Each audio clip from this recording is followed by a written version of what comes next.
All right, Okay. folks. Hey, welcome everybody to another session of Off the Grid Show. Our next guest, the amazing Miss Faith Santilla, is an organizer, poet, spoken word, and music recording artist based out of the West Coast. Welcome, Faith. How you doing today? I'm good. I'm good. Thank you so much for inviting me to do this with you. I appreciate it. Yeah. Thanks for joining us. How For you sure. starting to get cold out there, or does it not get too cold Yeah. out in Southern California? No, it's cold. I mean, I don't know, define cold. It's like 64. So for me, that's cold. That's cold for Hawaii too, so all good. Yeah. No. It's not slip for weather for me. All good. Well, good. Hey, with that, hey, thanks again for taking time to do this. Hey, real quick, let's go ahead and just start with you telling us a little bit about yourself, where you grew up, and where exactly in Cali do you call home? Okay. So born and raised in LA. Grew up first half of my life. Um, I grew up on the east side in Boyle Heights, which is, I guess, basically considered the gateway to East LA. Most of my family, that's where my, closest family, as far as LA is concerned, planted roots. So the first family of our family found a place in Boyle Heights, and that's where the rest of us moved. Eventually, and maybe we'll get into this later on. Uh, once my mom got her papers, because she was here undocumented, once my mom got her papers, she was able to get, a good civil service job. And so eventually once she made some money, we were able to move to the San Gabriel Valley, which is Okay. what a lot of folks do, who are in Boyle Heights and East LA. Once they make some money, they move a little further east through the San Gabriel Valley. So now I live in the San Gabriel Valley. Okay, nice. And so, music, you've been doing it for how long now? Oof. Um, well, I've been a hip hop fan since junior high, which is like, I guess, like 89 when I think about it. But I didn't really start performing until the late 90s. Okay. Um, and as a poet, not as an MC. I've always wanted to be an MC, but um, as far as I'm concerned, I could never call myself an MC if I can't freestyle. So I just was like, all right, poetry it is. And I think you do it all, but it's dope. So we'll go into the music too in a bit, and then what I really wanted to start with. So if you don't mind, we'll break it down real quick. We'll talk about a little bit about your work as an organizer. We'll transition to music, and then we'll close out the interview with some fun questions. The Christmas Okay. edition, right? All right. Well, good. Hey, so with that, how long have you been involved with the community in terms of like labor and community organizing to speak out against social issues around the world? Yeah. Yeah, so it's a little bit of a story. It's been a long time. So uh, I think I would say maybe 1997. 1997, I was in college. I later left, but I was in college and I attended this event on campus where Maria Elena Durazo, she's now a state legislator. Back then, she was the president of a union here, HERE Local 11 here in LA, representing hotel and restaurant workers. And she came on campus to recruit students to support this boycott of a hotel they were trying to organize in Little Tokyo, which was the New Otani Hotel in downtown LA. And I went to that, went to their picket, and that's where I actually met um, an organizer by the name of Jay Mendoza, who was the boycott coordinator for that event. And he was Filipino, and through him, that's how I got involved and linked up with folks from the Philippines movement. And so in the late '90s, I dropped out of college because I wanted to join the revolution, and that's what I did, and started organizing in the community here in LA, really kind of in support of the movement in the Philippines. Yeah. And so I've been doing that so that's pretty much where I started. But it Nice. was only really until I actually became a working mother, actually a poor working mother.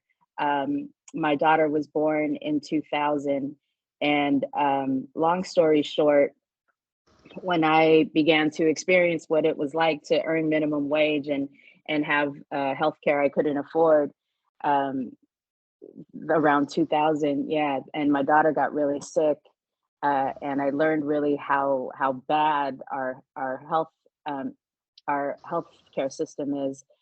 That's when I pivoted a little bit and said, fuck this, I'm going to go work for a union. And so I've been a union organizer since 2001. Wow. Yeah, that's Yeah. amazing. So, and I read a little bit about the work that you did with the Filipino Workers Center in the Mhm. 90s, and then even as a youth organizer with the search to involve Filipino Americans. That's quite amazing. So, was that also at that initial stage when you got all started? Yeah, I mean, so once I met Jay Mendoza at the New Otani picket, um, he connected me to some of his friends. Um, a great man named John DeLoro, who we lost way too soon. Yeah. Pretty well known Filipino labor organizer here in LA, and Aquilina Soriano, who was another activist. And so the three of us, four, me, Jay, Aki, and John, we formed the Filipino Worker Center. And so, we were just a fledgling nonprofit back then. So, I was working there really off of grant money. But once my daughter was born, I had to get a real job. So I went and got a job as a youth organizer Got it. at SIPA while to supplement my income while I was working on the Filipino Worker Center. So yeah. But then Nice. eventually, long story short, I had to move. I ended up moving to the East Coast in 2000, which was when, it was a pretty tough time. And that's where I was earning, I got a job, at the mall because I moved like literally just a month after 9/11 hit, and the local economy was horrible and there was no jobs available. And so it was in 2000 where I got a retail job, and I saw how bad it was Yeah. uh, for working parents, and it was then where I actually got a job as a union organizer in New York City. Yeah, wow, nice. And so, what I really like about you too is just you work with the youth too a lot, and so just the work that you do is very big on mentorship too. So, do you still continue that? I know you started young as a mentor, but do you still continue that type of mentorship work today? Um, no, I wish I did. Not as much as I used to, because now my job, I still work in the labor movement. It is, for anybody who works in the labor movement, they know that um, it's a busy job. So I don't really Yeah, get to work with youth as closely as I used to. I'd like to, because quite honestly, young people are much easier to work with than grown ass adults. You can't tell grown ups nothing. that's Um, right. but I do think that there's, the pockets of opportunity I get to work with the youth or with young people is really through the art. Being able to be a part of Yeah, Beat Rock, and performing, at different venues and events through Beat Rock really keeps me connected with a lot of young folks. And so, yeah, really, rather than it being more, um, my work being central, rather than it being like simply community organizing, a lot of my work with youth and connections with youth are really centered around music and hip hop, and I can't complain. Yeah. yeah. No, that's right. And then just as long as I've been following you, just the foundation that you set already serves as an example, whether you're doing it not doing it as much anymore. So I think in itself that speaks a lot about you and your ability to touch the youth. So awesome. Thank you for serving as that example. Yeah, no doubt. No doubt. Thank you for I was listening to your last album this week in preparation for this interview. So No, I'm just always a fan of everybody. Like, I'm assuming we're similar in age. yeah, And I'm assuming that you've been doing this for a while. And I always appreciate and respect folks that are still creating, yeah, in spite of how difficult it can be when life yeah. gets in the way, when you have to work and you have kids and Oh, for sure. all of that. So it's always inspiring to see like when folks drop music, because it takes forever for me to try to drop anything. Yeah, for So sure. It makes me appreciate you guys even more. So awesome. Yeah, so with that, like a lot of the work that you've done, I know is focused on API communities. Does your work cover the entire spectrum? It seems like it's just it covers all ends of the spectrum, and it's not just focused on Filipino Americans. This is, I would say, involving everybody, right? well, you know I don't yes and no. Okay. I think so. To be perfectly honest, growing up, I didn't really grow up around a lot of like API folks, or even around a lot of other Filipinos. I grew up, like, my friends growing up were black and brown, black and Latino. But the way that I kind of look at it is, being Filipina, and our people's unique history. Um, that's really kind of, um, the springboard for me, as far as I'm concerned, in terms of how do I relate to other people, other communities, whether it's other API communities or whether it's other communities of color or marginalized communities. So I do think that my work is does really, encompass API folks, but it's really because I think that the role that our people can play, that Yeah, Filipinos can play, is really part of what our contribution is to all people's struggles. yeah, We have a really, really unique history, and a history that really, I mean, it's a wild history of resistance. And I think that's kind of the role that I'd like, that's kind of the foundation that I pull from, to work with yeah, anybody who believes in peace and justice, and yeah. believes in a better world. Yeah. No, absolutely, man. So thank you. So with that, Mhm. in the work that you do, what is the most satisfying thing for you?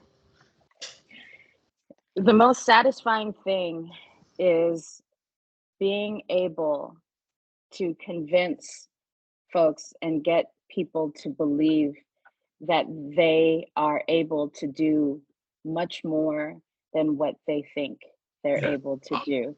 I think the thing that has kept me organizing, because it's not, it's an emotionally challenging and time consuming, um, job. But I think what keeps me in the labor movement is being able to see the transformation in folks who start off from a place of fear and hopelessness, where they don't think that they can change their working conditions because their boss has their paycheck hanging over, holding their paycheck over their head. And to be able to build relationships with working folks and getting them to see their own collective power, and then to see them do Yeah. things that they are afraid of, like standing up to the boss, and Yeah. seeing them win, that is the most satisfying thing Yeah. in life. And Nice. that's what keeps me doing this. No, that's amazing. I love that and how you work towards building other people's confidence. It's really inspiring. And so, Yeah. do you have any particular role models in that sense in the work that you've done? Just kind of folks that you really kind of try to model your style off of? Um, I don't, I think over time I've kind of found my own voice, and figured out like what my own personal style of organizing is. I Yeah. mean, I will have to say, when I started out as an organizer, a labor organizer in New York City, and that was with HERE, again, hotel and restaurant workers.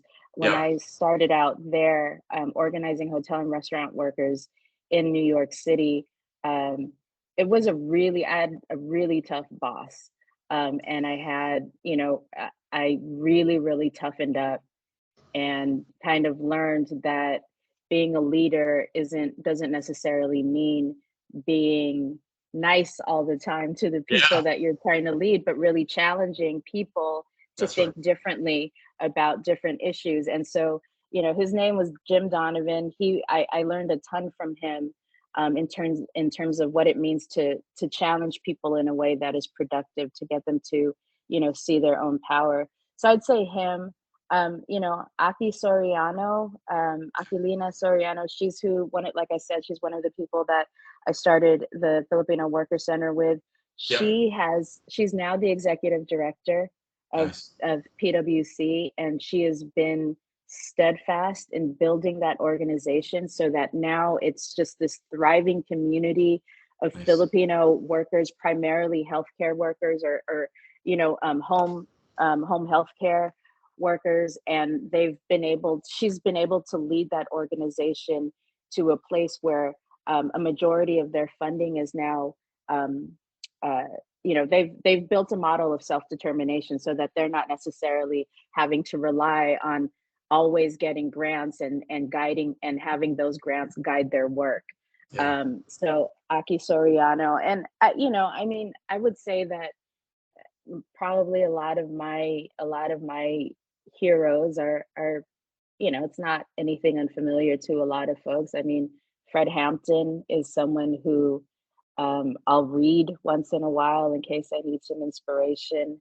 Um, Angela Davis, she's someone who is always just kind of, Right. I have someone that I can always look to and read, read her works, and find some answers when I feel a little bit stuck. Yeah. No, that's great. And as you look back at your storied resume and everything that you've accomplished, are there any major lessons that you've learned that you'd like to share with anyone learning to find their voice or just trying to build the courage to speak out, like you said, against injustices? What's your biggest piece of advice? Um, you know, I would say this, not just for organizers. I learned this as an organizer, and I think it's actually really helped me as a poet. One of the most important lessons, I mean, I've obviously learned a lot of lessons, but one of the most important lessons that I would offer up for people who are organizers or artists is this. If you don't act like you believe in what it is that you're saying, nobody else is going to either. I remember my first, worker organizing meeting where, I was super timid. I didn't know, I felt like I didn't know all of the answers, and that really kind of colored how I spoke to people. And I got reamed for it by my boss. And Oh, I good. started, and he said to me, he said, look, in the labor movement, you don't need to know everything. You don't need to know labor law. You don't need to know everything. That'll come in time. But he said, but damn it, you better act like you know what you're talking about. And That's so, right. especially when you're talking about organizing workers to stand up to their boss, and workers who may be undocumented and still trying to get them to Yeah. to to Oh, good speak up point. against their boss, you have to act like you believe that we are going to win, and you have to act like you've got their back, and they have to see you in a light where they believe that you are going to be able to help them defeat their boss. And the same thing, I think, the same concept is transferable when you perform. I mean, one of the things that I've always kind of loved and hated about hip hop is kind of the braggadocio Yeah. that MCs have, but you Yeah. have to have that if you want to Yes. move the crowd, Yeah. right? Or if you want to win that battle. And so, that's what I think one of the greatest lessons I've learned is, like, act like you believe what the fuck is coming out of your mouth, because no one else will if you don't. Yeah. I think that's a great point. And so with that, thank you. Thank you for sharing all those perspectives. Wait, And can I curse? Is that yeah, okay? absolutely. Okay. Shit, I do it all the time. Okay. Yeah, it's not. It won't be fun if we don't curse. So, I hey, just so remember, I don't know if, like, I think you've spent some time in LA, right? Growing up, or no? No, just a little bit. Yeah, just visiting family and stuff, but yeah, not for long Okay. stints. Yeah, because I remember, back in the day, like, I don't know if you know Merce. I'm assuming you know Merce.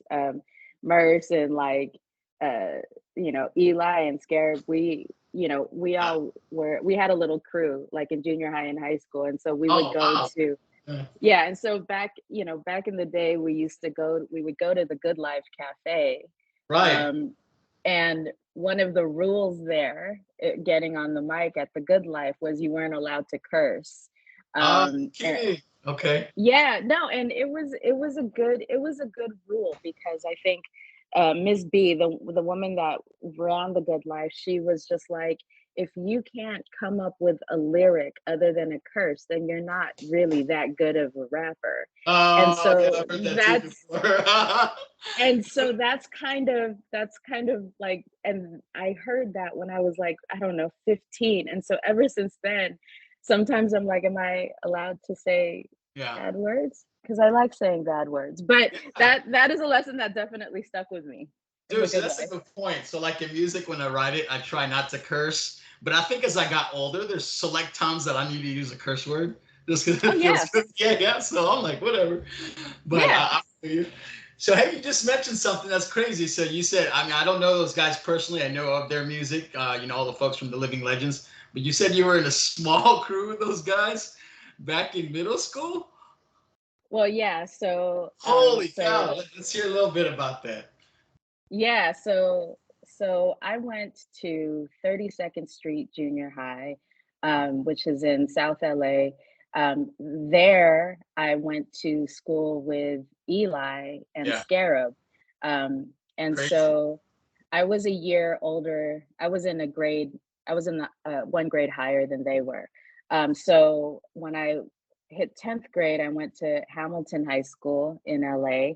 and one day I got kicked out of algebra. And so I was sitting in the hallway, and Merce was across the hallway in biology. And he poked his head out and said hello to me. Oh, it's And crazy. after that, we started hanging out. Once we figured out that we were both big old hip hop nerds, Yeah. I think I saw him one day carrying a copy of Rap Sheet in his hands, and I was like, wait a minute, you like hip hop? I love hip hop, and so then we started kicking it, and Yeah. we became BFFs. And then I told him, I said, look, um, and he was rapping by then, and I told him, I said, look, I have two homies that I really want you to meet because they rap too. I'm going to ask them to try to enroll into Hamilton High School so that next No year we could start a way. crew together. And so No. I told, for real, so I told Eli, because I was still in contact with Eli. I told Eli and Scarab, I was like, yo, for high school, come to Hamilton. And it was a performing arts school, so it kind of made sense anyways. Yeah. Eventually, so the next year they made it to Hamilton High School, and we formed. I don't know why we called ourselves this, but we formed this crew called Sons of Neshach. I don't Okay. know why. Um, Sounds awesome. we we added this Jewish kid, Jesse Shatkin, that we met. He goes by Metronome All Star now. Uh-huh. And we looped him in because he had he had a DJ setup. So we were like, well, we need a DJ. We need, So it yeah, was yeah, like complete the crew. it was like me, Merce, Eli Scarab, and Jesse, and we had our little hip hop crew That is in crazy. at Hamilton. And but here's what, it gets crazier too, because once we formed our little hip hop crew, that's when we started to see like other like underground hip hop heads come out of the woodwork. So Yeah. um eventually, I don't know if you know of Anacron. Yeah. Um yeah, so Anacron Man. went to Hamilton.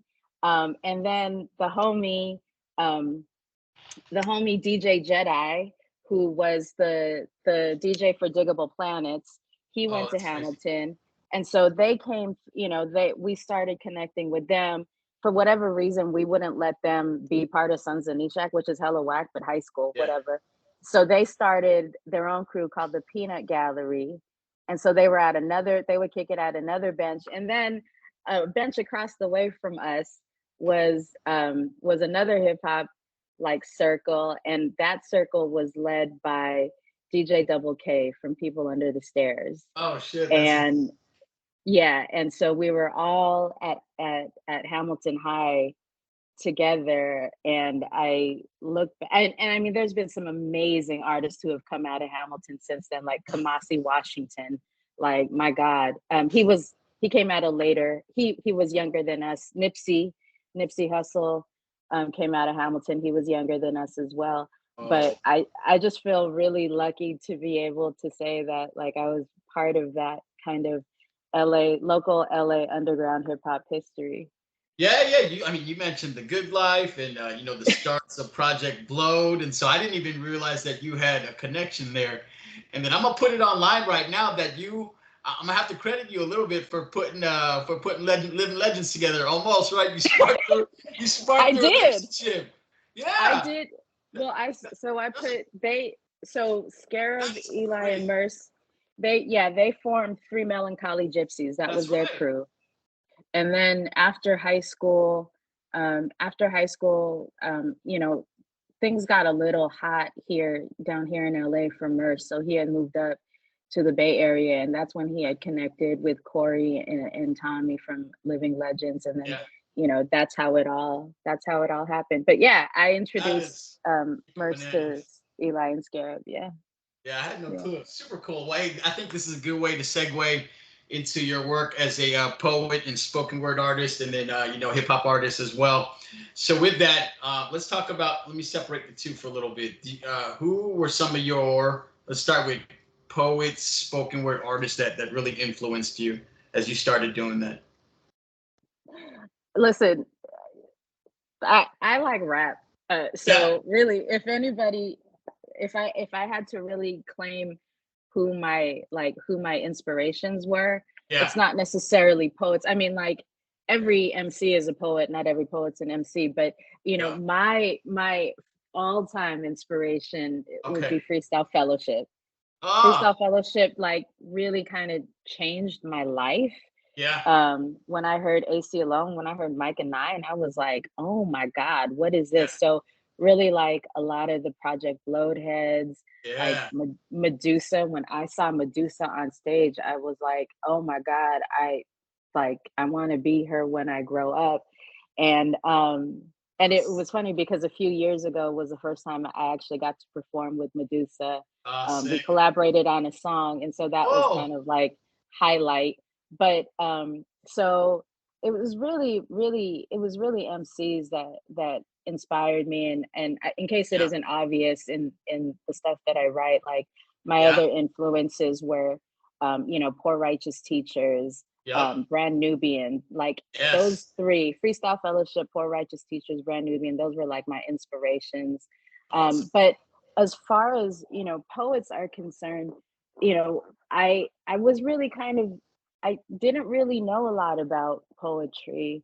Yeah. And then I for whatever reason someone thought I should join this poetry slam that 92.3 The Beat was holding at Fifth Street Dix in Lamert Park, and I That you won want. it.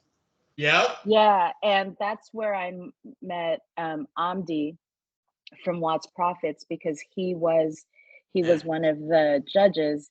And I started checking for him, and it was really like I didn't realize, oh my gosh, Watts Profits, this is who inspired all my MC heroes. And that's when I got to learn more about Last Poets and Gil Scott Heron. And Gil Scott Heron really kind of changed the way that I looked at the intersection between poetry and hip hop.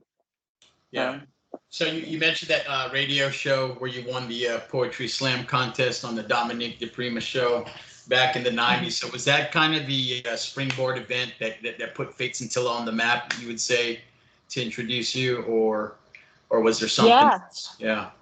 I mean, it was interesting. I didn't take that opportunity as far as I could have, but I would say it was interesting because um, like even when I was at even when I would go to Project Load, like people weren't really fucking with me. They were like, who's this little Hawaiian girl, like, Right, and right. I Damn. I remember I remember going to Fifth Street Dixon and sitting where the poets were supposed to be, and I remember having security telling me like, "Young lady, you need to leave because this is where the poets are supposed to be." And I was like, "I am a Yeah, poet," and it was just wild to me that I won. yeah. Um, and but here's the thing: I started performing for a very specific reason. Okay. It was so I'm gonna go back for a little bit. Sorry if Yeah. I'm talking too long, but Oh, let's do it. um, so in community organizing, especially in the Filipino community, one of the things that I realized at events that we would throw these events to like raise awareness about the movement in the Philippines. And Yeah. the thing that I noticed was the people who we were attracting to these events were either people that are always coming to the events, or like these kind of like weirdo lefties that nobody really takes seriously. And and back then and at the time I was dating Kiwi. Me and Kiwi, I don't know if you know Kiwi Yeah, Elefante. I didn't know y'all dated either. That's wild. Okay. Yeah, so and we were both organizing together, and I told him, I was like, dude, we're fucking cool. Like, why aren't we getting like young people to our events? And Yeah. so that's really how I started actually performing. It was really just a tool for propaganda to get young people to come to our Messaging. events. Yeah. It wasn't because I felt it in my spirit. It was because I Yeah. wanted to organize We gotta do young it. people. And Yeah. so when I won the slam, I got all of these calls and inquiries from people who weren't like in the community, which was fine, but their whole world was like poetry and slam poetry and Yeah. not necessarily connected to like community work. And in LA, a lot of the slam poetry scene has connections to Hollywood. And it was a very jarring world for me to be in, because there was just kind of this component of desire for celebrity, and just kind of this poetry for that wasn't really tied to any political or community work. And I was hella Yeah. young, and it was just not a space for me. And Yeah. so I really kind of stopped going to these other poetry events that I was being invited to after I won that poetry slam. And Yeah. people really took offense to it. People were like, "Oh, she's too good." And I was like, "No, Don't take it that's like just that. not Yeah. this is not my vibe. I really write poetry for the sake of being able to further my organizing." Yeah. Um, so yeah, I mean, I think there was a lot of there were a lot of missed opportunities because of that. And really my central focus was building Yeah. support for the revolution. Yeah. Extending But your that's politics. Yeah. Yeah, but I did, what I did keep on responding to were, like Filipino community organizations or student organizations that wanted Right. me to perform. And so that was really kind of where I kept my work, not so much in like this kind of mainstream poetry scene, but Yeah. rather like, yeah, yeah. Yo, poetry and spoken word, doing that is super hard. I've tried it and have failed. And so I got a buddy that I was talking to, and he was like, when you rap, you have a beat that can protect you, right? Or you can kind of play it off with your delivery. And he said he started doing spoken word, and he was performing in venues, and he was like, those people don't give a fuck. If you aren't saying something worth listening to, them dudes are gonna boo you, man. And I was like, man, I felt you. Like, it was just hard. I just didn't have the comfort of a beat when I was trying to do it, and it just felt odd to me. Yeah, I don't know. So That's props to so you. No, I'm sorry. That doesn't make any sense to me. That doesn't make Ah, any sense to me because I find it really hard to actually write to a beat. It's like, I mean, man, I've dropped poems that have music, that have production behind it, but yeah. I find it harder to Oh, do. really? Oh, man. Absolutely. That's what I don't understand. How can you actually I mean, like, emceeing will forever be a little bit of a mystery to me, Uh-huh. and something that I always kind of, lightweight wish I could do, but it's the complete opposite for me. But I will Yeah. say this, I did perform one time at the New Yorican Poets Cafe, in New York, which Okay. is pretty notorious for people booing. Oh shit. Um, Yeah. and I survived that. They didn't boo. They actually Nice. clapped. So that was great. But I mean, MCs get booed all the time. I mean, Yeah. the oh my gosh. I don't know. Can I Why? tell you can I Yeah. tell you a good life story? Please. So so so like I said, at the Good Life, this changed at Project Load. The rules changed at Project Load. But when the Good Life was still at the Good Life Cafe, Fat Joe rolled out to the Good What? Life one time. Terror Squad, Fat Joe. Fat Joe, this was in Yo, the 90s. holy cow. And he which was wild for him to be in LA in the first place because that fool don't Right. like to fly. He doesn't like to fly. Oh, I don't okay. know if he's gotten over that now, but back then he wouldn't fly. So he went to the Good Life, and there's this no cursing rule at the Good Life. And he got up on stage and started to rap, and of course started to curse, and they stopped the music, and they were like, "You can't curse. You can't, no cursing on the mic." This happened like maybe 3 times. Like, he just kept cursing, and then people started booing him, and they Oh, just started no. chanting, "Please pass the mic, please What? pass the That's mic." crazy. And that motherfucker got booed off the Good Life stage, and that fool was posted up in the background like hella hot, like, Holy for the cow. rest of the night. And that shit was wild. And I just remember Wow. reading, I think there was like, I don't know if it was the Source or Rap Pages, but there was an article they did on Fat Joe, and he referenced it. He was like, "Man, those cats out in LA, they're wild. They Wow. booed me off stage." Um, so, so, so yes, poets may boo, but I mean, MCs, Yeah. that's It's a pretty that's tough crowd that's too. it's a very tough crowd. It's a very tough crowd.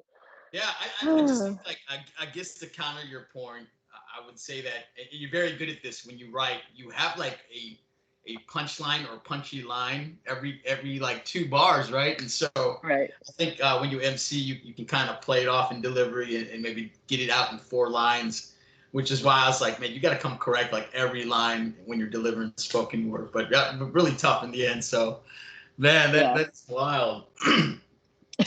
So with that, did you have any just kind of hallmark albums, rap albums, hip hop, or just music albums in general that just kind of like was always in constant rotation? You mean like, growing up, or Yeah, now, or yeah. growing Let's up? let's let's do growing up first. Okay, so I mean, it goes without saying, the tapes that I wore out that I had to get second copies of, inner city griots, or griots. Back then, I didn't know how to pronounce griot, so it was inner city griots, Freestyle Yeah. Fellowship. Mhm. Pure Poverty was on steady rotation. Pure Poverty by Poor Righteous Teachers. Um, like, what was it? I can't believe I'm blanking on the Brand Nubian album. Was it All for Oh, One? yep. You're talking about with the "Don't Let It Go to Your Head" that one, or the one before that? With Slow Down was on it. I think it might Oh be my all. God, I can't. I see the Yeah, cover I though. think it was All for One. Yeah, it was the brown cover where they're That's all right. kind of like peeking in. So, so that was definitely on steady rotation. One of my more controversial choices, because everyone seems to think that Death Certificate was Ice Cube's favorite best album, but personally, Yeah. America's Most Wanted is what I Yeah. think was Ice Cube's best album. So that was constant. Yeah. That was a pretty standard one for me. I listen to it now, and I'm like, ooh, I can't believe my parents let me listen to that now. But that was definitely like on the other spectrum of music that I listened to. When the Project Blowed album came out, the one with it was the white cover with the light bulb, I think. Okay. Oh, Uh, yep. s- yeah, that Project That's Blowed another album. That was another one. Um, Honestly, anytime a Lyricist Lounge tape came out, I was listening to that. Yeah, all three Um, volumes. It was good. yep. And then I think I'll say this, even though I never really understood what the fuck it was they were talking about, Blowout Comb was a really Digable Planet. I mean, I never could really understand all of their metaphors. Like, I certainly didn't understand what they were talking about on their first album. But when I saw Blowout Comb, I was like, all right, I know they're talking about like some political shit. Yeah. So, like, that the sound of Blowout Comb was really kind of uh it was a new thing for me that I was interested, like it was fascinating to me. Also, let me just go back a little bit before Inner City Griots. I mean, 3 Feet High and Rising Yeah, De La Soul. was it changed really kind of my point of view on music, on hip hop, in that, like, oh, you could be kind of like these dorky, like goofy That's right. kids and still do this Not and the be tough dope. persona, right? Yeah. Yeah, No, yeah. that's a good example. And so that's awesome that just growing up in LA, you were in the thick of the underground hip hop and commercial hip hop scene, and you saw it front row. So that I envy you on that. Yeah, I'm lucky. I'm really lucky. You don't think anything of it when you're young and when you're doing it. And then now that I'm in my mid 40s, I'm like, wow, what a blessing Yeah. to have seen that and be part of that and to be able to tell these stories. And I mean, honestly, I got to thank you for allowing me to tell these stories, because nobody really asks me about hip hop. They always want to ask me about, like, what does it mean to be Filipino? And I'm like, I don't know. Like, I've never been anything Yeah, else. right, Like, how right. it's cool. I mean, Yeah.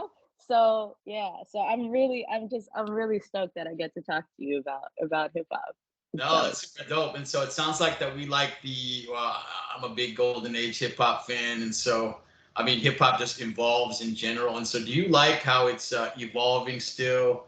And do you like some of the new stuff that's coming out? Or are you just stuck on like golden age and what you're familiar with?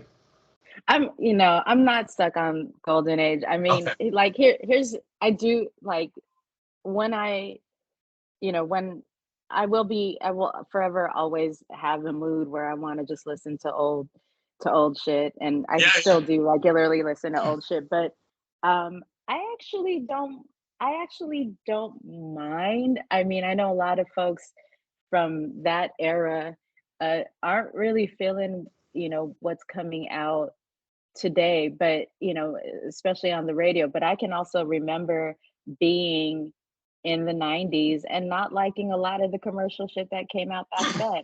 Yes. But now that I think about it, that commercial shit, I would actually prefer to listen to now compared to what comes out commercially Yeah. now. But I think, so here's what I'll say.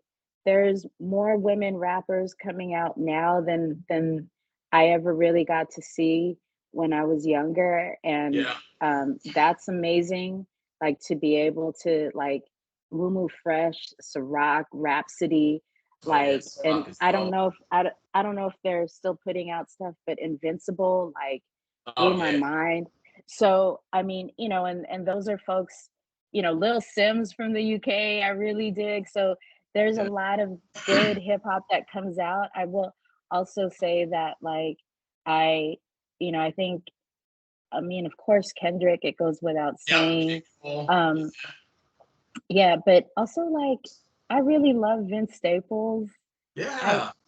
there's so many folks that are coming out now that I mean, Coast Contra. Yeah. Oh, I dude. Woo! Yeah. Those like are Razzcast's kids, right? I think something like that. Yeah, two Yeah. of them, Razzcast's twins. Oh, They're freaking disgustingly dope. Holy cow. Oh my God. That's why I'm like, it's not all bad. That's what's coming out. There's some Yeah. amazing, amazing shit that's coming out. Yeah. I loved Um, it all. yeah, yeah. No, that's dope. And so, Yeah, and so that's a great point too. You're seeing a lot of female MCs just more surfacing these days. And so, what about for you? Like when you were doing late '90s, were there some challenges that you had to overcome being a female? Making hip hop music. I think music is, yeah, whether you're male, female, it's dope. If it's dope, it's dope, right? But I mean, from your perspective and just experiences, was it tough being a female Yeah, doing I it? mean, so let's just be clear. When I would go to the Good Life and go to Project Flow, I was going as a fan, Yeah, not as an artist. I was terrified trying to go, trying to perform. Absolutely not. And even like at high school, the homies, they would always be like, get in the circle, just spit some shit, like it's all good. But ciphers are like these vortexes of testosterone. And I was just, back then, I was like, absolutely not. And so it was really kind of like poetry was kind of this safe space because one, no one was going to ask me to battle. And two, I could just go up on stage yeah, and I'm not trying to like, poetry actually was kind of like my shield from the hip hop, from all of the things that scared me in hip hop. I could just be a poet. I could be quiet if I wanted to. I didn't have to come out here like trying to move the crowd. Um, and and so really, I would say that honestly, like the misogyny in hip hop really kind of stifled my development as a oh lyricist wow. because if it wasn't so scary to be a woman or a girl in those settings, then I probably would have been an MC by now. Oh man, But yeah, so poetry is a different scene. yeah. It's not as cutthroat. It's there's a lot more women poets than back then. Um, than there were like women MCs that I saw. Yeah. So yeah, so it was tough. It was tough. Yeah, I mean, I'll say you hold your own in any situation now, so all good. So, Yeah, now I don't give a fuck. yeah, Now yeah, everybody can kiss my that's ass. right. Making it be clear, man. Hey, so with that, so Faith Santilla is your real name, and so what made you decide to go with your birth name versus coming up with an alias or stage name? Was that a conscious decision, or just that's the way it worked out? Or did you have one? Did you have one? I, so I'm glad you asked me this question. So back in high school, uh, I had a brief life as known as Oh My, because that was when I was trying to rap, Okay, but then I got rid of that. okay, Here's what's interesting. So, like when I started reciting poetry again, part of my fear was like I can't be called an MC, like, and now I think about it, when I think about like how many people call themselves MCs now, I'm like, this is so whack. Like, why did I not call myself an MC back then? Because I didn't want to freestyle. Like, this is hella dumb. Nobody freestyles now, and everybody's calling themselves an MC, but fine, whatever. But so it was a conscious decision to not come up with a hip hop name. yeah, But I will say this. So I do have a stage name technically, and a lot of people don't know this. So actually on the stage and in my real life right now, I go by Faith Santilla as opposed to Faith Santilla or Faith Santilla, which is how a lot of Filipinos pronounce it. But there's a very specific reason why. oh, Um, okay, during that Dominique de Prima poetry slam, I didn't think that I was going to actually make it to the final round. I didn't have enough material to make it all the way to the end. I really thought I was going to get knocked out.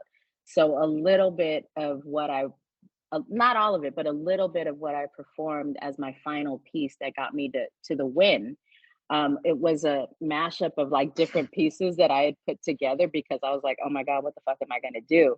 And so I had a line in that poem that said that referenced Mumia Abu Jamal, yep. and I needed something to rhyme with Mumia, so I came up with Faith Santia. I love it. I love. and then when they announced that I won, they were like, Faith Santilla. Yeah, And I was yeah. like, oh my God. And then when I started getting calls to do shows, people were like, yes, this message is for Faith Santilla. And I was like, all right, fuck it. Like I'm gonna that, run with it. that's my name. Oh So shit, that is technically I do hilarious. have a stage name. I was like, oh Um, shit, fucking butchered her name, and so no, no, no, because that is how my mom says it. Like it, whatever.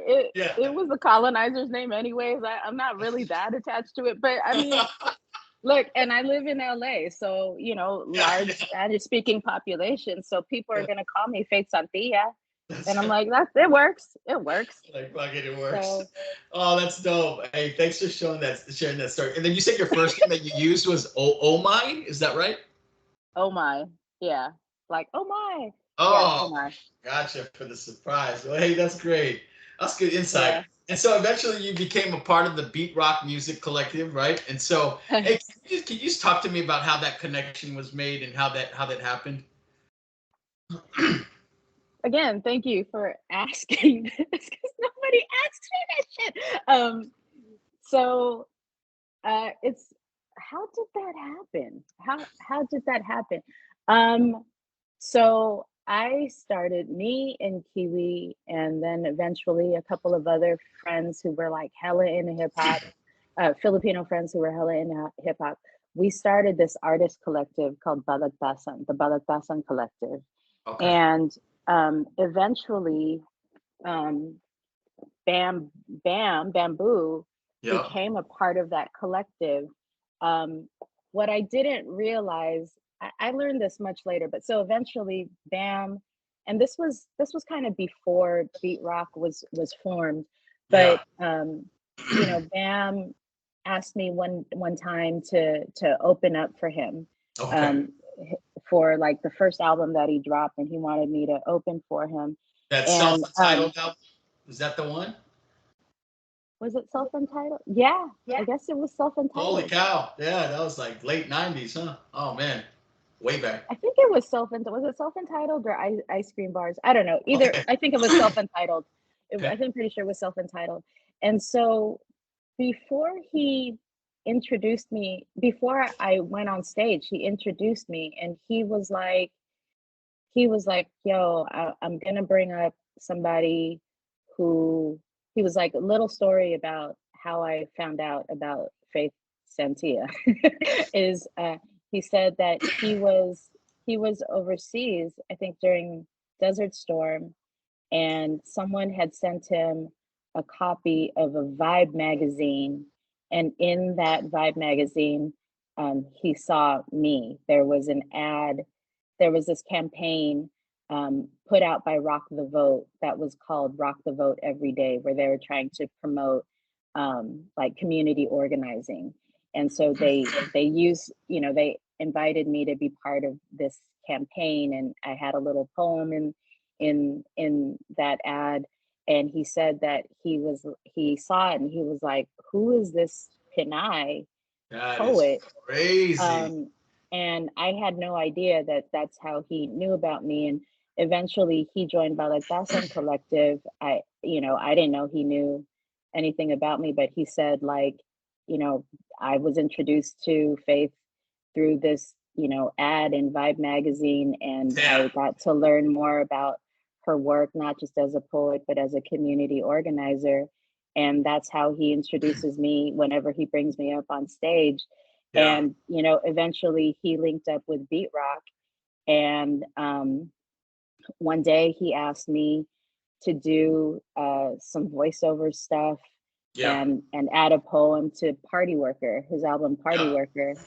And then after I did that, that's when Fat Gums, the head of Beat Rock, said, we have to do an album for you. You do, like, because then they would start periodically asking me to do, I did another piece for one of Bam's other albums, and I would perform whenever they'd ask me to. And so eventually Gums was like, you do so much for Beat Rock, like we got to put out an album for you. And it's also how I got introduced to Ruby Ibarra.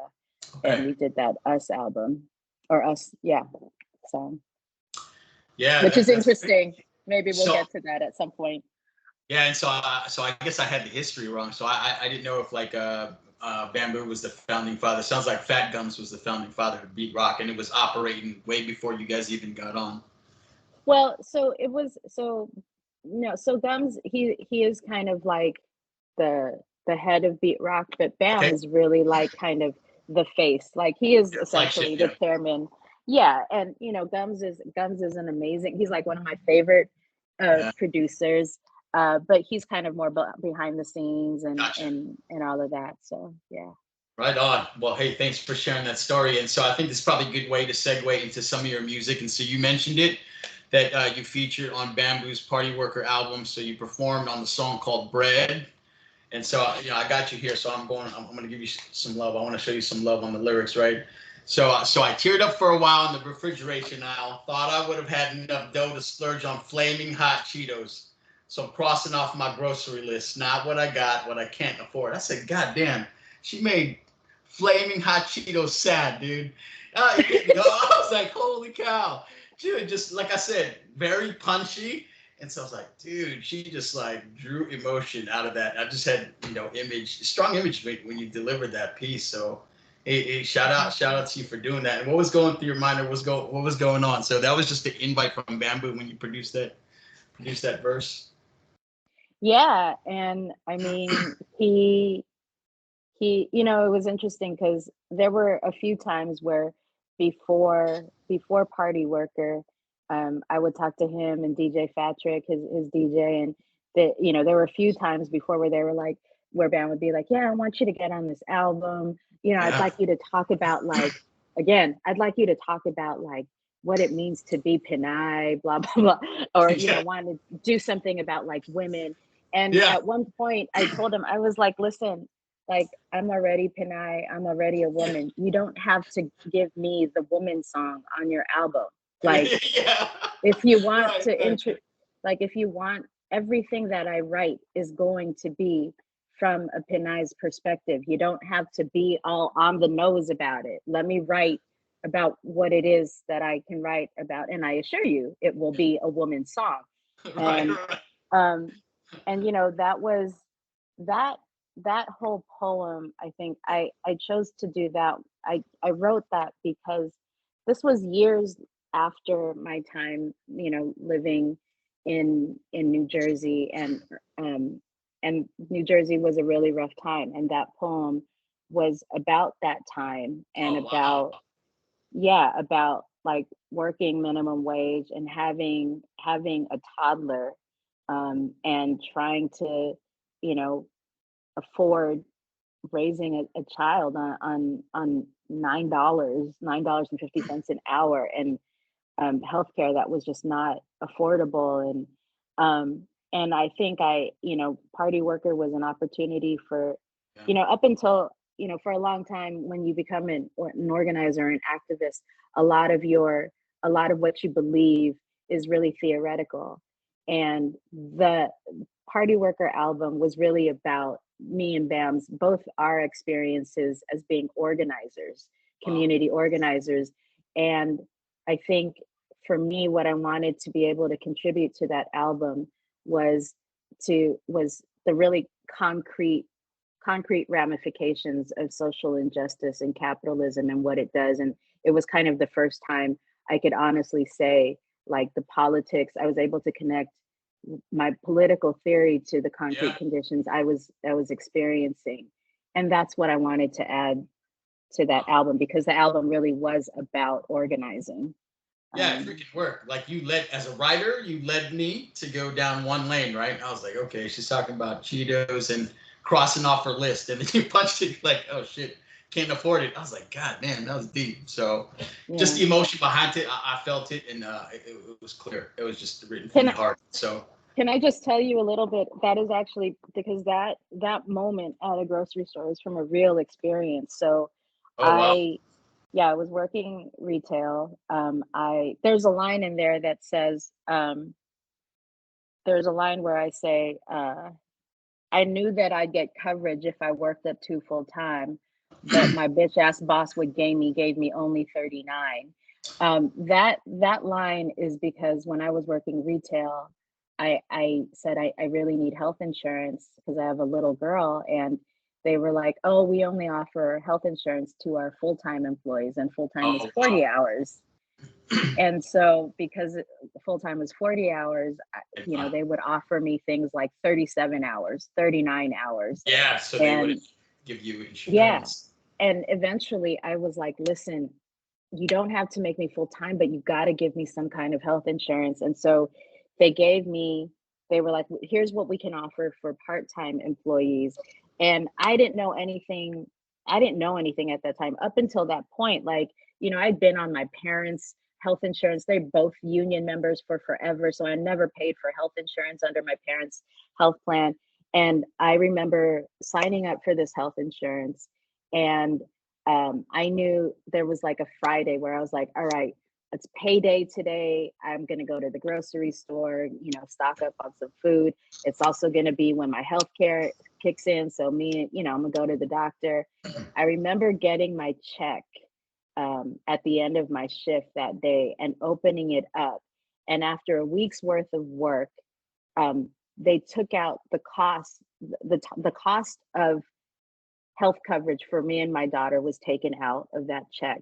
And Okay. my check ended up being $7 and something cents. Oh my. And but I had to go to the grocery store that day. And that was really kind of the inspiration behind, that's where the poem starts, is that, Wow. you know, coming off work and trying to figure out, well, what can I buy? Because I can't Yeah. buy everything. Which is why I really totally felt it, and there's nothing like substituting life experiences. So wow, that's a crazy Yeah. story. Thanks for sharing that. Yeah. Thank Yes, you.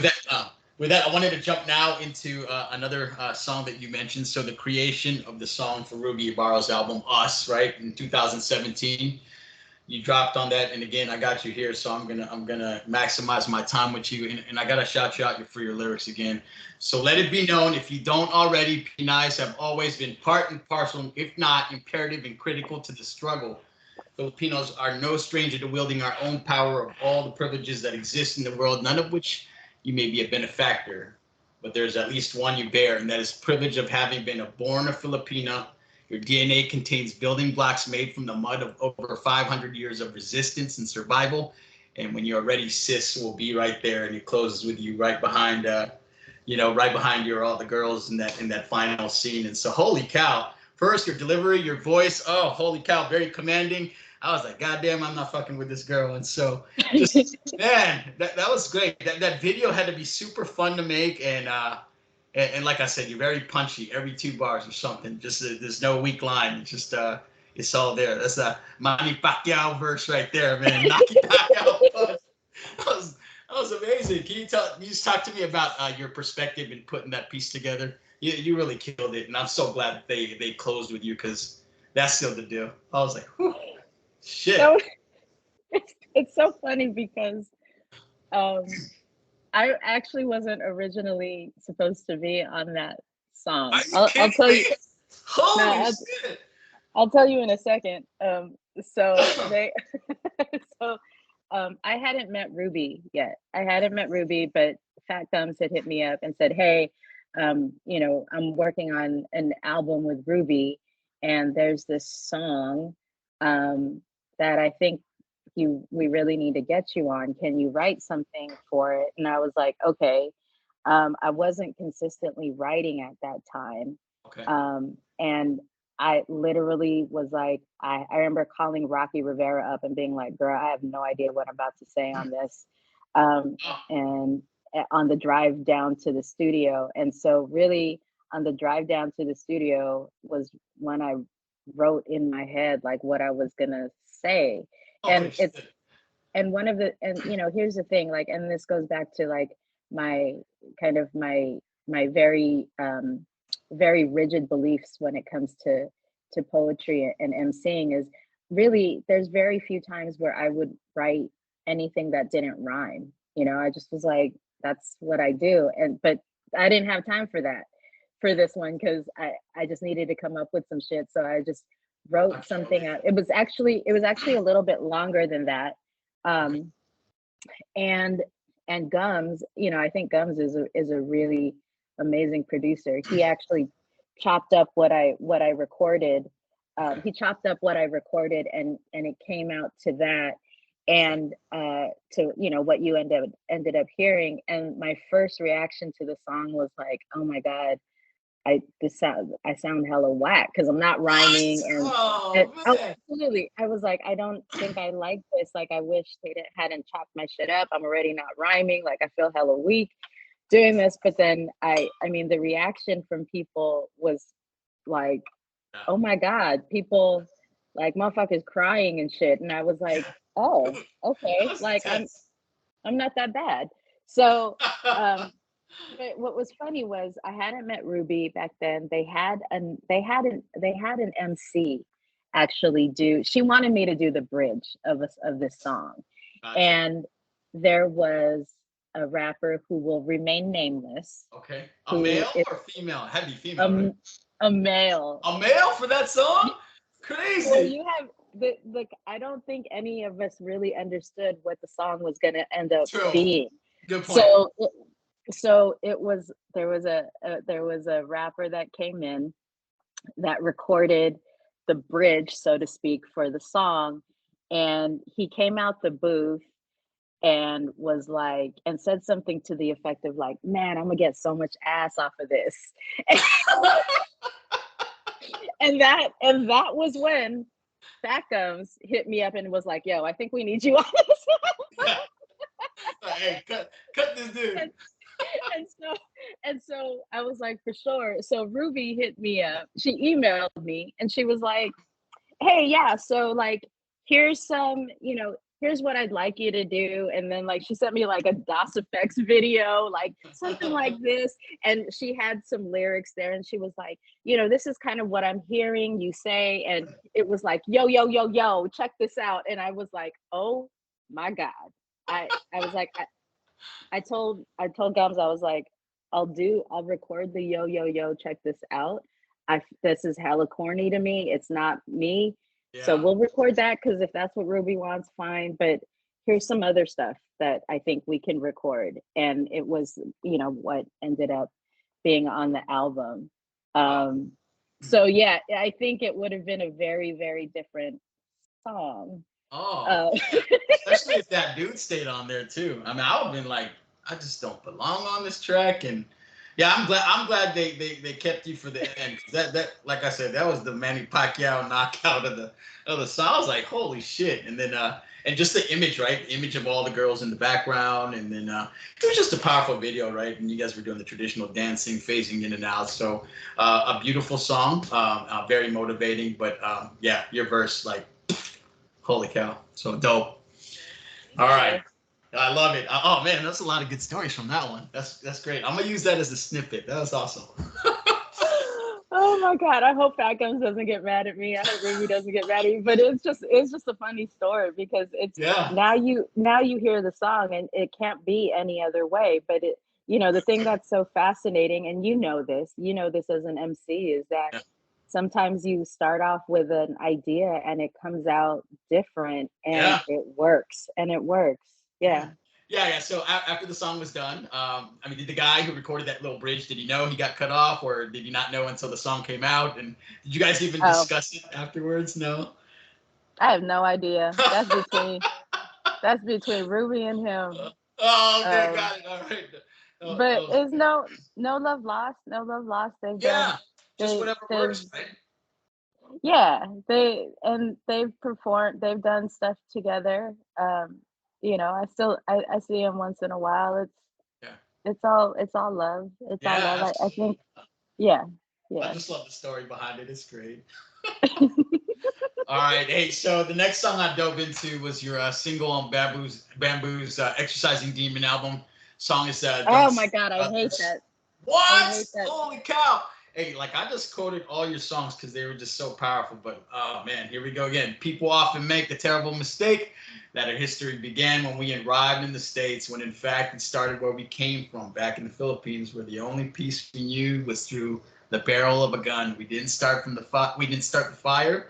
It was always burning because invaders kept returning with their weapons and their sermons. Man, again, took it back historically, and again, I found that to be real deep too as well. But you just told me you don't like this. You didn't like that verse or what?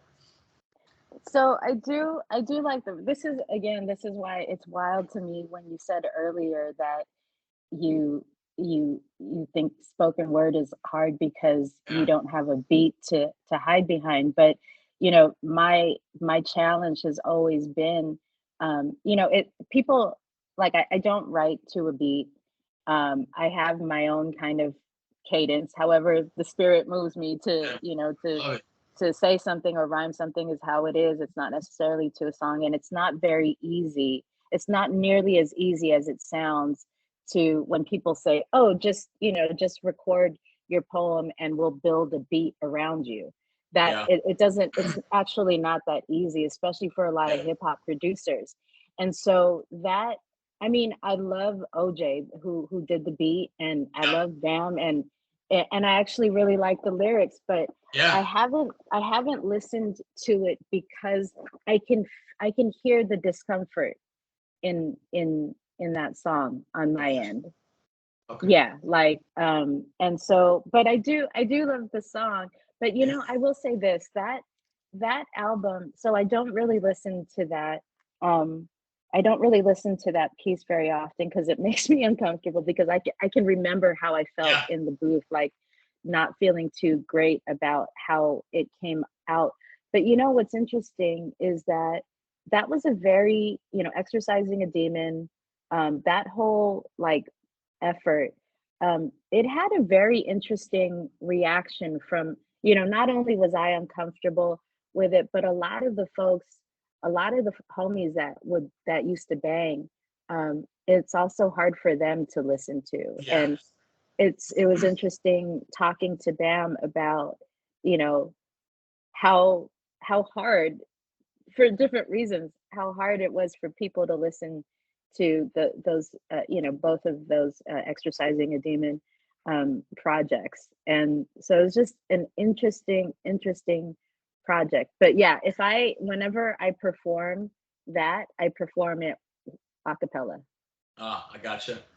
And so Mhm. yeah, the message behind it was just very strong too. Like you said, it was it's very powerful and inspiring, but at the same time, it's like, oh man, it gets you really thinking, right? So your hook, don't send for the others, tell them not to come. Just oh man, it was just like, yeah, they only need us when it's convenient, right? So Well, just yeah, and I think also, part of what Bam's concern was with that album was he, he was like, I don't want this to sound like I'm necessarily glorifying all of this. And I yeah, don't want it to just be a collection of like, OGs, sharing war stories. I want yeah, you to be able to provide context about like why why there are Filipino gangs, what the connection is back, with the conditions in the Philippines, and how we all ended up here. And so, can you write a poem about that? And I was like, oh yeah, cool, cool, super easy.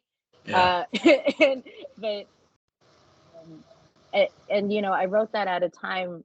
It was also around the time when Trump had just gotten elected, yeah, and the board and everything that was happening at the border was kind of front and center. And yeah. so that was also really kind of behind the inspiration of the time too. Yeah, Yeah. yeah. Again, well done with just the lyrics, and I've quoted you time and time again throughout this interview. Just your lyrics always powerful. And so Thank next song you. I went to was your 2020 song, "When Women and Girls Are Killed." So that one too, again, what was just lyrics crazy, right? It's because of every choice she made. It's because she chose to look them in the eye instead of looking away. It's because boys will be boys is not a good enough reason. Lack of education. It's because of her clothes, but we never blame a male on what he's wearing. And so it even made, it hit me even harder because I have a daughter, right? And so I just listened to that. And so, yeah, I thought it was, just another strong song. Was there anything that inspired it, or was it just a string of incidences that were happening that, hey, I just kind of broke the camel's back with it, and you decided to put this piece together? What was the, I guess, inspiring point that led you to create Yeah. that piece? So I can't remember what year it was, but here in LA, there was a double murder that got a lot of attention in the local news. There were the bodies of two young women, high school age, Brianna Gallegos and Gabby Calzada. Yeah. Their bodies were found at a park here in LA, and there was all kinds of reporting on it. And one of the things that was really hard to watch during the reporting was all of this kind of conjecture and kind of, postulating about what happened here. And it was there were all kinds of things about like, oh, they may have been gang affiliated, or Oh, why would they even be out at night by themselves? And it just kind of felt like, why are we focused on the girls yeah. who are dead, like as if this was their fault? Like, murder is not, Yeah. rarely is it the murdered person's fault that they're Right. murdered. I mean, I guess maybe in some cases, but and so that that was really kind of uh striking to me, because it was also these like young brown women who, it was almost like, that they weren't there to defend themselves on their own. When people would just assume like, oh, it's because they must have been connected to gangs, or they must have been doing something bad. And so that's really kind of what sparked the start me wanting to write something. Yeah. Because I think, if you take a big step back and you think about, a lot of the gender specific violence that we all are familiar with, there is always this kind of component about, well, she should have known better. Right. um, and so that's what really kind of inspired me. But then, it's a pretty old poem, and when we decided to record it, I eventually added more names of women who have been murdered, and Right. murdered for various reasons. Maybe it's domestic, uh, maybe it's domestic violence, or maybe it's political violence. But there's always something unique and gendered about the murder of women, in that there's almost always some connection to their gender, in the way that they're murdered, in the way that they're tortured, but also in the way that we talk about their deaths. Yeah. Like they shouldn't have been doing what they were doing in the first place, type thing. So yeah. Yeah, very enlightening track and a unique perspective. So I'm glad you put that out there just to educate cats. And so moving on to your next track. So this was one that you really just drew out of me, just me recognizing that the grieving process is okay. And I saw a video of you performing on Sunday Jump, which was the Arnold poem, right? A letter. And so I dove into that too, and that was another hard hitting track. Racial tensions were going on pretty high in our country at the time, and so I don't know if that was specifically about somebody or just a situation, that Arnold poem track, but do you know what was going through your mind when you put that piece together? Yeah, so that poem is really old. It Yeah. is from I think it's from 99, 98, Oh 99. wow. And then start. Um, Yeah. so so uh, I had, I was, like we talked about earlier, I was a youth organizer at SIPA, Search to Involve Filipino Americans. Yeah. And I had, there's some people that I was actually the youth organizer for when they were in high school have Oh, now become like really close friends of mine. Like John Eric Concordia is like one of my best friends. He owns the Park's Finest barbecue restaurant in Echo Park, and I was his youth organizer wow. back in the day. And one of his best friends was a young man by the name of Arnold Moreno. And Arnold wasn't Filipino; he was Salvadorian, but he was a SIPA kid. He was a SIPA youth, and you know, he knew that I was a poet, and he started writing poetry. And he was really kind of, he was in this place where he was like, starting to practice performing and all of that. And one day, well, for a few days, he was missing, and nobody knew where he was. No, like his families, they, went to the jails, went to the went to the hospitals. They went to LA County Hospital one time and they said, oh, yeah, we had him here. He was released. Oh, wow. And then a few more days later, they went back to LA County Hospital and they said, I'm sorry, he wasn't released. He is deceased. Oh, no. And so what happened was, it was an accident. He was rollerblading through Echo Park once, and he got hit by a car. And the way that we learned how it all went down was, the ambulance came because he insisted on getting an ambulance. They didn't want to take him to the hospital. He didn't have health insurance, but he said, you have to take me. He insisted on being taken to the hospital. Yeah. So he was alive and conscious. And they took him to LA County, Killer County, and for whatever reason, he died. And it was just a horrible example of the way that we treat life, especially life of, folks like inner city youth. The fact that he was alive and had to fight to say, no, I need to be taken to the hospital. Yeah. And then to die and then not having, the police, the healthcare, the hospital, not having the decency to try to reach out to the family.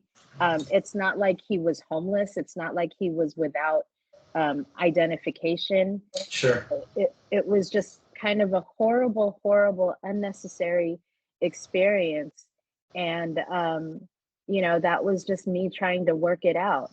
And so, it was a poem about losing a friend, but it was also about like, if you want to kind of put it in a broader perspective, it's about, what happens when you have a healthcare industry that is driven by profit and not driven by care. Yeah. So that's what that was about.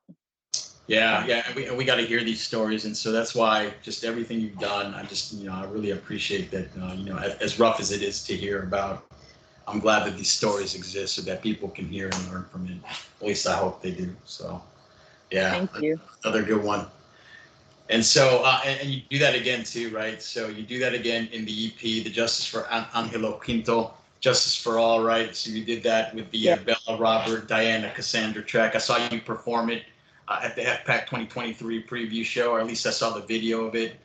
Thought it was a great piece that you performed. But yeah, I just thought, you opened and talk about, I want us all to reflect just a minute on all that it took to get one convicted. So I imagine you meant like all the work behind, getting the decision that, you're looking for. And so I acknowledge all that hard work that you guys do. And so just again, your lines are touching. Now the best version of me believes in abolition, but the mother in me needs to see them rot in prison. Like, man, what was going through your mind when you put that piece together? Well, so, I mean, I think the thing that made Angelo's murder by Antioch police a little bit more sharp and painful was that he was murdered in the same exact way that George Floyd was just 6 months prior. So George Floyd was murdered, unarmed, but the knee to neck restraint was what was used on George Floyd. And we saw how that turned out. And we saw kind of this groundswell of anger from around the world for, that was galvanized by George Floyd's murder. And then 6 months later, to have a connection to somebody who was murdered in the exact same way was just so wild to me. And so that whole thing, I mean, I don't know if you remember what 2020 was like, but it was, I mean, besides the pandemic, there was just international mobilization to fight for justice for George Floyd. And I'm looking at how many people internationally marched in the streets just to get one Derek Chauvin convicted.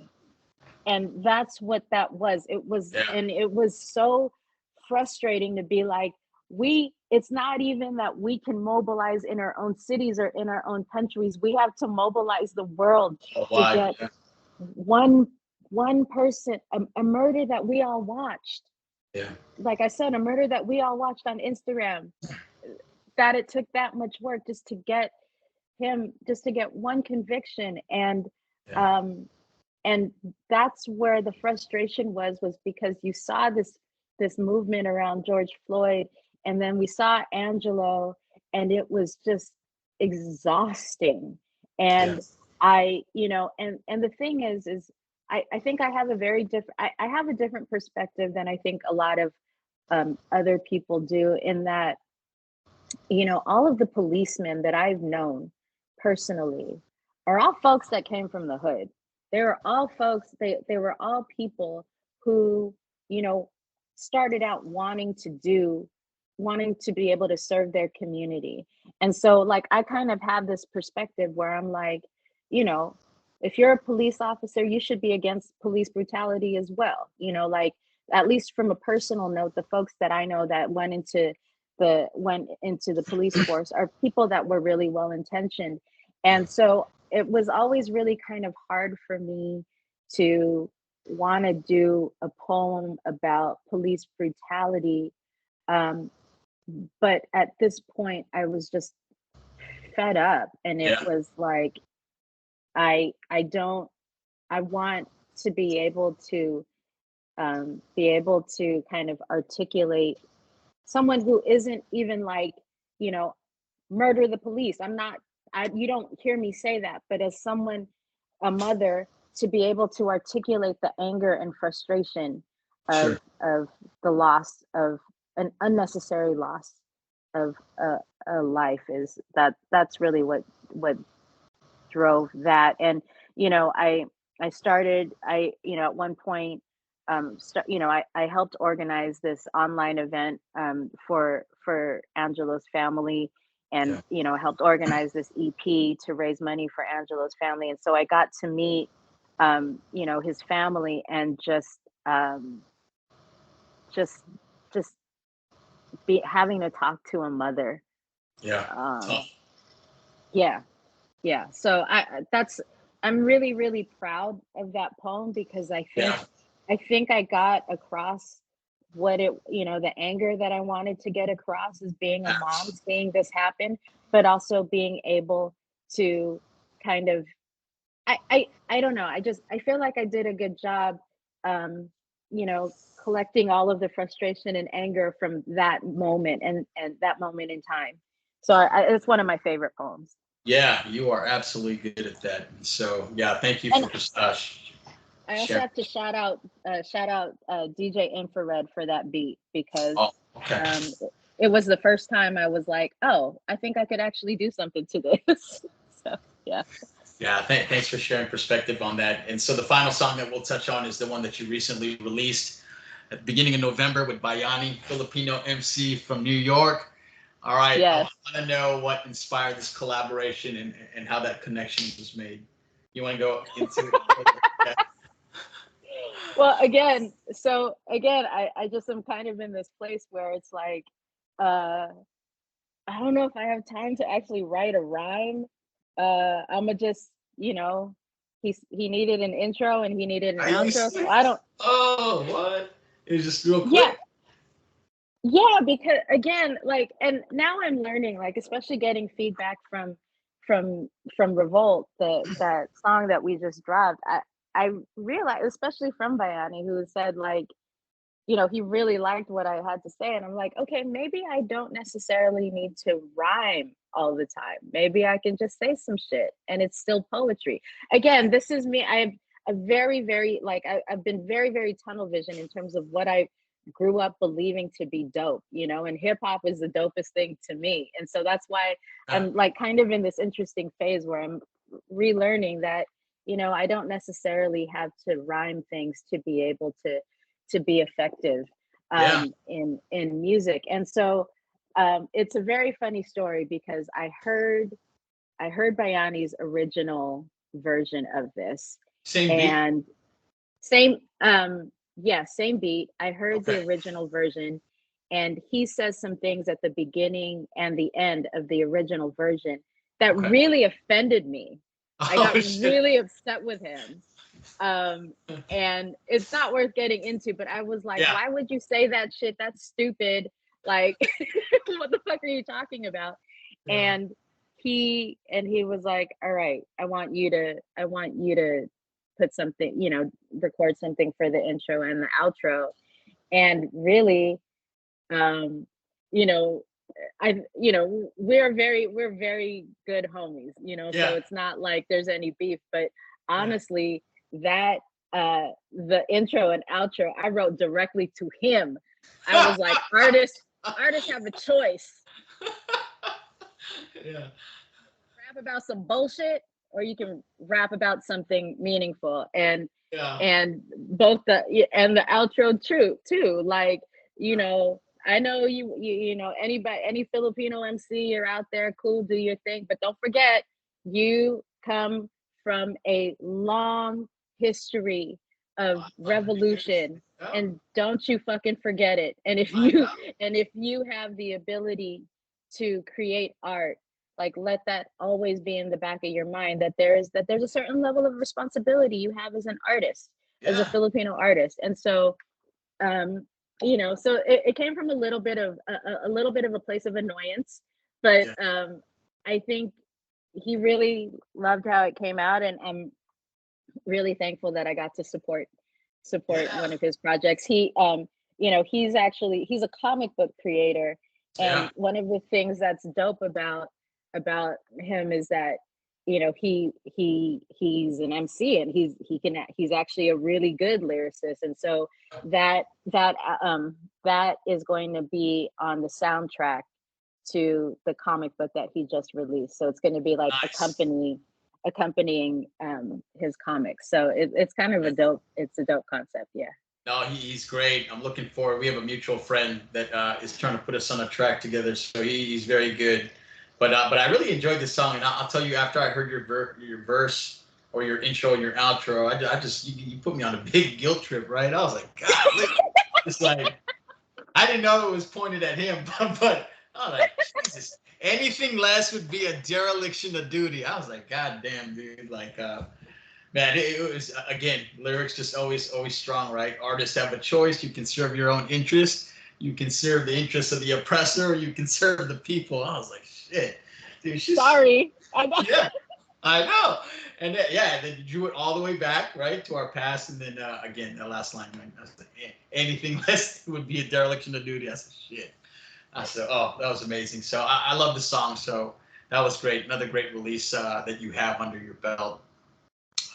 All right. So that was awesome. I got to do a deep dive of your catalog, and I just appreciate it. I want a solo album from Faith Santilla at some point, and so I hope that surfaces in the future. But yeah, you got to tell me, did you ever dabble in any other element of hip hop, or was it just straight lyricism? Let's hear it. Were you a dancer, break dancer? No, I was never a break dancer. When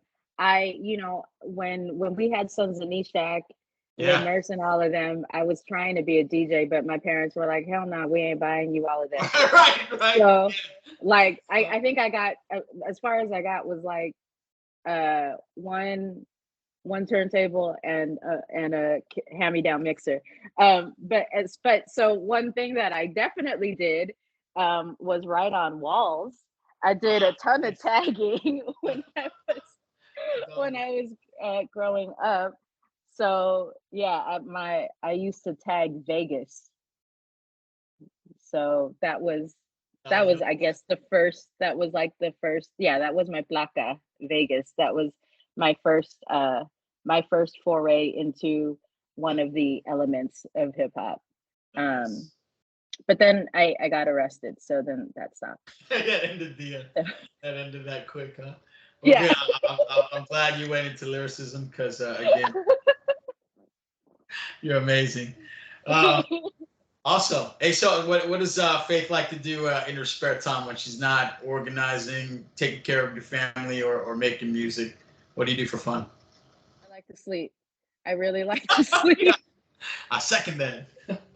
I mean, you know this, Yeah. like, between like work and family, and especially now, like my mom is getting hella old, Yeah. so it's like taking care of parents and kids. And I mean, my kids are grown, are much older, that they're not little, so Okay. they don't require that much work, but they're still my children. So, and Yeah. work is, it's if I can get a chance to sleep, that's awesome. But honestly, it's really like, I don't know if you've experienced this. I've come to really appreciate just being able to have just one-on-one time with like just like a small circle of friends. I Yeah. Nobody told me that when you become a grown-up, it will be nearly impossible to stick to plans to kick it with your Yeah. homies. That's It's true. just, so really, if I'm not sleeping, then I am like planning 3 weeks in advance times to have dinner with my friends, just so we can just be friends and hang out. And I mean, it really is. I think especially during coming out of the lockdown and Yeah. pandemic, Good point. just this newfound appreciation to be able to break bread in real life with people. So Yeah. there's nothing, it's not like I don't like, it's not like I paddleboard or do anything like that. It's just trying to be able to reconnect with my loved ones, is just, that's really kind of what I like to do besides sleeping. Besides Yeah. sleeping. Yeah. I second that on sleep. All Yeah. right. We're gonna go into the fun portion of it, right? We're gonna go into a segment that I call "What kind of Filipino are you?" I totally did not give you these questions, so you wouldn't know, right? All Okay. right, so I'm gonna ask you a series of questions. I want to know what kind of Filipina Fate Santilla is. All right, you ready? Okay. All right. Softball question. What's your favorite Filipino food? Kare kare. Really, all the way, huh? Yes, but it really kare kare because it is a mechanism to eat bagoong, which is like my favorite thing. Okay, hey, that's pretty Filipino to me. That's pretty good. All right, karaoke song. What is your choice song for karaoke? Oh my God. um, Tina Marie, Portuguese Love. Oh, okay. I wasn't But sure if it's you were like a slow jam Carpenter's Righteous Brothers type person, but I got you. Okay, you got a little more energy in that one. it's a no, it's a terrible song to actually do karaoke to because it's very long. So Like endless yeah, love. Ah, yeah, that's a good one. yeah. Okay, all right. Wait, Here's what's yours? What's yours? Oh, so I'm bad, right? So I'm not a very good singer, so I always choose like a rap song, like the Humpty Dance or yeah. So I'm not very good, right? So I sound like Fun. a cat trying to sing. So mine's not very good. All right, all right. This is a good one. Now we get into the tougher questions, right? When in the year is it appropriate to put up your Christmas tree? Ugh, ugh. I'm not that kind of Filipino. Oh, I all right. I mean, like it's December 2nd right now. We don't have, no, our ironing board is up where our Christmas tree would be. But I mean, like, I get it. I guess like after, honestly, so I don't do that, but I understand if like after Undas or after Halloween, I guess that's appropriate. I mean, I'm an after Halloween guy too. so do you have a Christmas tree up now? No, I lost that battle though. I wasn't able to put it up until after Thanksgiving, but I would do it after Halloween. So, No, uh, yeah, I'm not that Filipino. I am the Filipino that will leave it up until February though, because I'm uh, lazy. yeah, I'll do that too. All right, I got two more questions for you. All right, so hey, spam or corned beef, and you got to justify it. Ooh, God, that's a hard one. Okay. Ooh, ooh. Um, damn. I, I, you know what? I'm gonna say spam Okay. because, well, first of all, like, there's all kinds of, like, I do think that spam is more versatile than corned beef. Toughest You question. can make musubi, right? Yeah, Like, good what point. you can. Yeah, and I think so. I would say spam because I would say spam because look, here's the thing about corned beef. Like, if it's real corned beef, I don't Yeah, I don't want that. Like, I want the canned corned beef, that's right. right? And then, but even with the canned corned beef, I feel like you have to get the specific brand of corned beef that they have in the Philippines. It's There's just something about, like, not all corned beef brands are, are equal. But That's right. spam is spam. I mean, I think they have some That's bootleg spam called luncheon meat, but I mean, whatever. But so if you had to go to the store, they may not have the corned beef that you want, but they will have the spam that you want. And also, I'm trying to be a lot more thoughtful about what I put in my body now that I'm older. So they have like yeah, turkey corned beef. They have, I mean, turkey spam. yeah. They have low sodium spam. I'm a huge fan of Oh, the low sodium spam. that's funny. Um, yeah. The new flavors, I fuck with the new flavors. Teriyaki. Yeah. Hey, you gave me a Yeah, complex answer. That was fantastic. I wasn't expecting a good answer like that. That was great. they don't have teriyaki corned beef. Yeah, that's true. Oh, that was great. All right, this last question is only going to work if you're a basketball fan. Are you a Lakers fan? Are you not? Um, so okay, listen. I'm Filipino, so by virtue of being Filipino, I have been a Lakers fan at one point in my life because every Filipino has to be a Lakers fan. But if you are Filipino born like after 2000, then that's now you're now a Warriors fan. You could be a Warriors fan instead of a Lakers fan. But I was born in the late 70s, so Yeah. I grew up being a Lakers fan. I don't give me stop. Oh, I know you're gonna say some shit about this, but I'm actually a Clippers fan. oh, Um, hey, that's loyalty. I love I it. have a good I have a good reason. I have a good reason. All right. So yes, of course, I grew up I grew up on Showtime, right? Like Lakers Yeah. Showtime, Magic, Kareem, Worthy, AC Green, all of those dudes. But then, after that era, when you went into like the Sam Perkins, Terry Teagle Lakers, Oh, they kind of our lost their basketball. shine. Yeah, but so around that time was when I started going to 32nd Street Junior High, which is in South LA, and it was walking distance from the LA Sports Arena where the Clippers would play. And Yeah. because nobody liked the Clippers, the Clippers would always give my middle school free tickets. And so I the only way I was actually ever able to watch an NBA game in Yeah. real life was because the Clippers would give us free tickets. And so, like, of course I became a Clippers fan because That's there was awesome. no way that my family was going to pay for Lakers tickets. We Yeah. couldn't afford them. But the Clippers was free. And so that's how I became a Clippers fan. So I have a very legitimate reason for being a Nice. Clippers fan. But also, I will say, like, short of what's his face, Sterling, being a complete horrible human being. The Clippers have always had like really good players. They've just never been able to get it together to win a ring. But Yeah. there's always been some good Clippers. There's been some really good Clippers players Oh, I over love the it. past few decades. Yeah. So Why are this you a makes Lakers fan? no. I'm a Sacramento Kings fan. So I'm like you. I'm not a Warriors fan. I'm a Sacramento Kings fan. Interesting. How did Yeah. you become a Kings fan? Yeah, I'm not actually from I'm just outside of the Bay Area in a town called Vacaville, is where Yeah. we're from. Okay. Yeah, Okay. so I'm on that borderline where I could either be a Warriors fan or a Kings fan, but I'm pretty loyal Okay. to Sacramento Kings. Well, So so you are this similar. You're similarly situated to me. I am. So this Lakers, will make this Clippers. Yeah. question this will make the question good. So it's a good time now to be a basketball fan, especially if you're Filipino.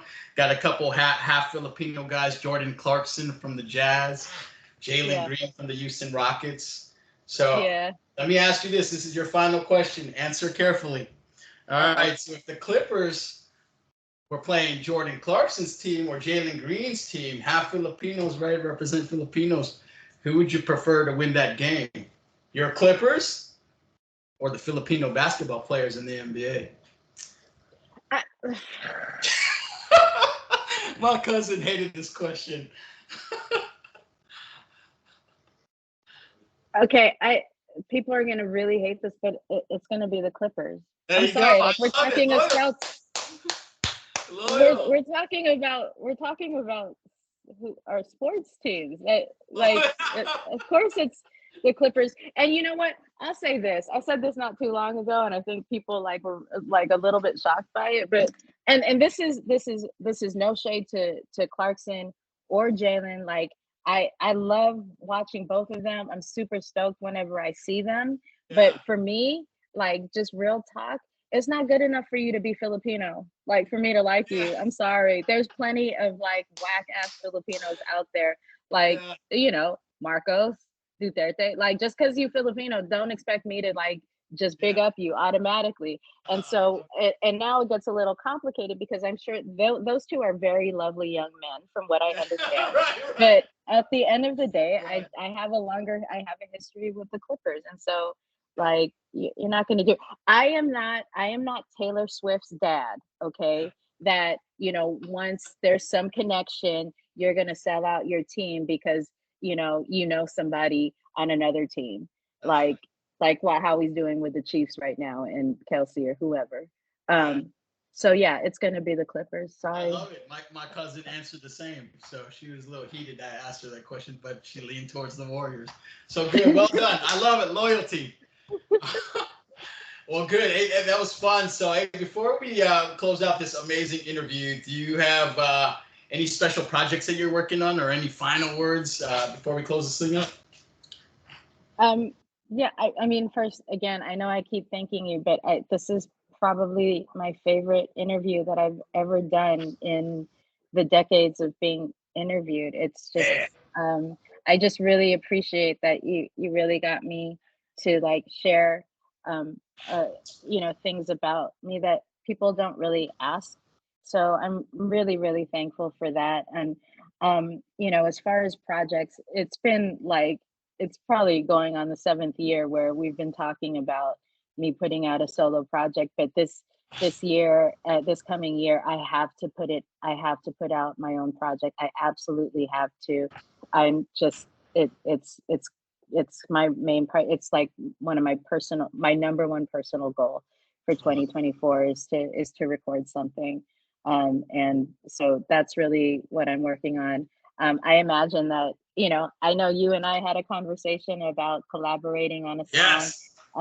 So I'm super stoked about that. So I really am just hoping that this next year is me being able to kind of step into my own. I mean, like I said, I'm still there's still a lot of discomfort I have around um, considering myself an artist. I consider myself an organizer, but I think just some of the feedback that I've gotten from the things I have put out, it would mean a lot to me to just put out an album of my own. So, and that'll be through Beat Rock for sure.